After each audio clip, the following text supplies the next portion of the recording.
సేవకులారా, యెహోవా మందిరములో రాత్రి నిలుచుండి వారులారా, మీరందరూ యెహోవాను సన్నుతించుడి. భూమి ఆకాశములను సృజించిన యెహోవా సియోనులో నిన్ను ఆశీర్వదించును గాక. యెహోవాను స్తుతించుడి. యెహోవా సేవకులారా, యెహోవా మందిరములో మన దేవుని మందిరపు ఆవరణములో నిలుచుండు వారులారా, యెహోవాను స్తుతించుడి. యెహోవా దయాళుడు, యెహోవాను స్తుతించుడి. ఆయన నామమును కీర్తించుడి, అది మనోహరము. యెహోవా తన కొరకు యాకోబును ఏర్పరచుకొనెను, తనకు స్వకీయ ధనముగా ఇశ్రాయేలును ఏర్పరచుకొనెను. యెహోవా గొప్పవాడనియు మన ప్రభు సమస్త దేవతల కంటే గొప్పవాడనియు నేను ఎరుగుదును.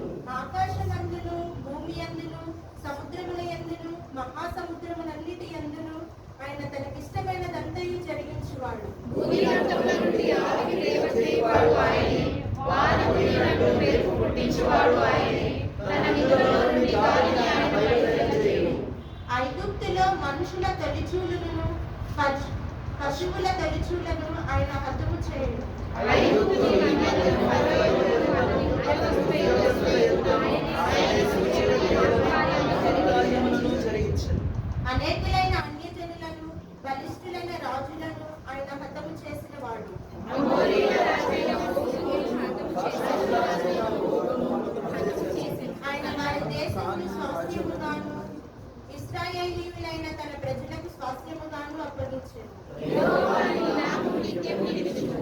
యెహోవాని జ్ఞాపకార్థమైన నామము తరతరములు ఉండును. యెహోవా తన ప్రజలకు న్యాయము తీర్చును, తన సేవకులను బట్టి ఆయన సంతాపముండు. అన్యజనుల విగ్రహములు వెండి బంగారములు, అవి మనుషుల చేయి పనులు. వాటికి నోరుండను పలుకవు, కన్నులుండియు చూడవు. చెవులుండియు వినవు, వాటి నోరులో లేదు. వాటిని చేయువారును వాటి యందు నమ్మిక ఉంచు వారందరూ వాటితో సమానులగుదురు. ఇశ్రాయేలు వంశీయులారా, యెహోవాను సన్నుతించుడి. ఆరోను వంశీయులారా, యెహోవాను సన్నుతించుడి. లేవీ వంశీయులారా, యెహోవాను సన్నిధించుడి. యెహోవా యందు భయభక్తులు గలవారులారా, యెహోవాను సన్నిధించుడి. యెహోవా